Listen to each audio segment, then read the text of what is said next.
Sending the former president on a trip to Mar-a-Lago, according to Judge Merchan, is the last thing I want to do, which is funny because it's the first thing I would want to do. It's like number one on my list. Once again, Trump has an opportunity to comply with the gag order, but it seems unlikely given his tendency to disregard court regulations. His reckless behavior is akin to that of a wild animal. Amidst this legal fiasco, Jimmy Kimmel poked fun at Trump, highlighting his repeated legal troubles for violating the gag order. Trump has now landed himself in hot water for the 10th time in only 12 days of the trial. Kimmel added a humorous touch to his commentary by mentioning the $9,000 in fines Trump has already accumulated for his previous blunders. Though it may seem like a paltry sum, Kimmel joked that it could significantly impact Eric's weekly allowance. The judge is now threatening to put Trump in jail if he doesn't stop talking about the case, which means Trump is definitely going to jail because he can't stop talking about the case. It's like trying to get a dog to stop licking itself. It's like, don't do it.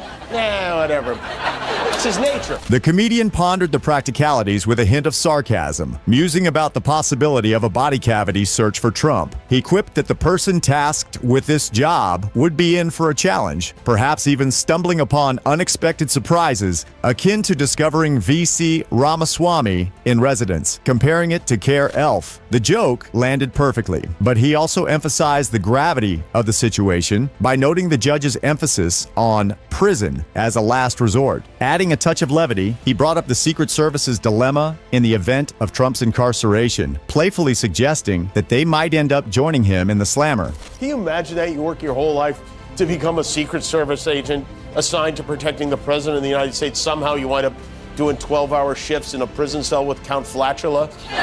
During his show, Kimmel delivered a comical commentary on the purported relationship between Trump and Karen McDougal, his alleged former mistress. Kimmel recounted how McDougal claimed that she had an affair with Trump that lasted for a year. He also pointed out that a friend of Trump's had bought the story from the National Enquirer to keep it hush-hush. To add a sarcastic touch, Kimmel mentioned a recent social media post made by McDougal, which showed her in a bathtub holding a book called Catch and Kill. Kimmel humorously speculated that she might have been soaking in a private dining room at the Cheesecake Factory. He then quipped that this situation must make Trump's allies a bit nervous, as McDougal's need to bathe every time she thinks about their affair adds an amusing twist to the story. Karen is expected to testify later this month.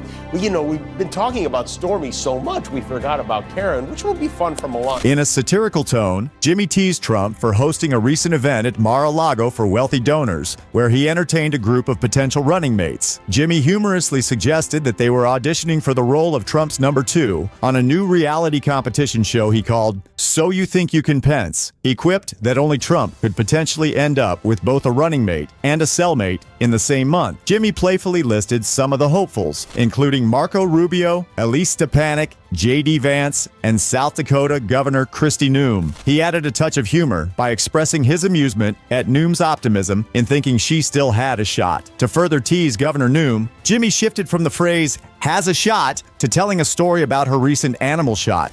She had a shot, she used it on her dog, and now there's no way Trump is going to pick Kristi Noem, but he wants to keep her around in case one of the other lapdogs stops obeying his commands. Kristi can drag him to the rock quarry and put him down.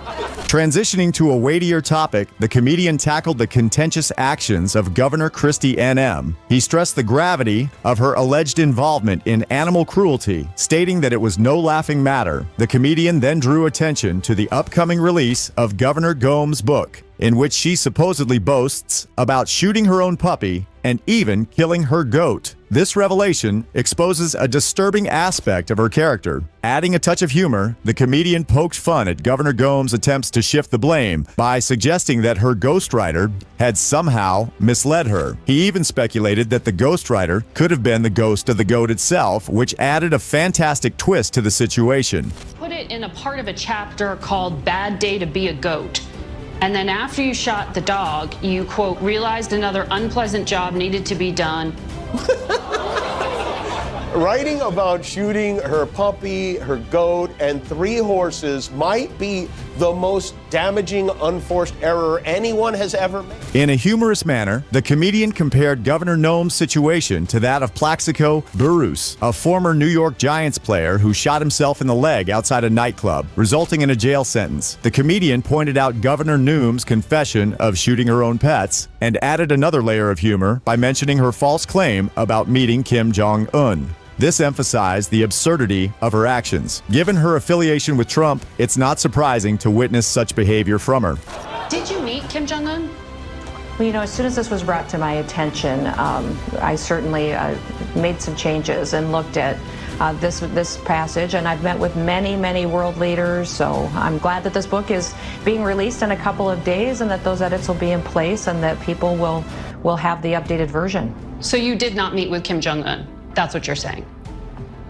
The comedian continued his satirical analysis by poking fun at Governor Noem's statement about meeting several world leaders to promote her book. He wittily pointed out that she conveniently omitted any mention of meeting Kim Jong-un. He comically speculated on the ludicrousness of her claim, comparing it to the occasional inconsistencies linked with George Santos, a character famous for his erratic behavior. The comedian then added a comical flair by suggesting that if Governor Noem had indeed met Kim Jong-un, he might have supported her controversial actions towards animal cruelty, despite condemning it in her book. He teased the governor's reluctance to confirm or deny the meeting, which added another layer of irony to the whole situation. At the request of Governor Noem, we are removing a passage regarding Kim Jong-un. Oh, wait, is that what retracting means? Okay, in that case, I guess we are retracting something. Trump has received more bad news as recently unsealed testimony from his valet sheds lied on the FBI's decision to search Mar-a-Lago in 2022. The valet, Walt N.A., who is now Trump's co-defendant in a case involving classified documents, revealed that he randomly selected boxes of documents to be returned to the National Archives. However, Trump directed that dozens of boxes located at Mar-a-Lago would not be returned. N.A. testified before a grand jury 2 months before the August 2022 search, detailing the boxes he took from Mar-a-Lago storage room in January 2022. He confirmed that he would randomly pick boxes from the top as directed. Trump himself intervened in the process, indicating when enough boxes had been selected for his review before returning them to the archives. This account was supported by another witness whose identity remains undisclosed, who confirmed Trump's directive not to return any more boxes to the National Archives. Unsealed court filings revealed that investigators spoke to numerous witnesses gathering information about the inner workings of Mar-a-Lago and Trump's White House. This information, which was not initially included in the charging documents against Trump and NAAA, could be crucial in the case. The trial against Trump has gained valuable insight thanks to pivotal new evidence. It has been revealed that the FBI discovered additional boxes at Trump's club, which may contain classified records. Special counsel Jack Smith has accused Trump of criminal mishandling of national security records and obstructing justice. Trump's co-defendants, Nada and Carlos de Olera, have been charged as co-conspirators in obstructing justice. Although all three have pleaded not guilty, grand jury testimony may be crucial in the upcoming trial. Even if Nada refuses to testify, prosecutors can still use his statements about Trump from the grand jury to strengthen their case. The criminal investigation began when sensitive government records were discovered in the initial 15 boxes retrieved from Mar-a-Lago during a review by the archives. In June 2022, Trump's attorneys responded to a subpoena for all classified documents at the resort by providing an envelope of materials. However, subsequent observations and witness statements led investigators to believe that there were many more sensitive White House records belonging to Trump than initially identified. Nada, who was seen moving over 60 boxes from Mar-a-Lago's storage room and returning less than half, has been identified as witness 5 in the search warrant affidavit. The lawyer for NLA held the belief that classified information should be protected. However, NAA later changed attorneys and refused to give further testimony to the grand jury without adequate protections. NAA is also attempting to have evidence from searches of his phone and email accounts thrown out due to alleged misrepresentation of his statements. Federal prosecutors have promised to keep releasing updated versions of the Mar-a-Lago search documents as the case progresses. Trump's legal troubles are worsening, and it's becoming more apparent that consequences may be on the horizon. Despite his facade of composure, his power is quickly slipping away. Share your thoughts on Trump and Kristi Noem's dishonesty in the comments, and subscribe for more updates on political developments.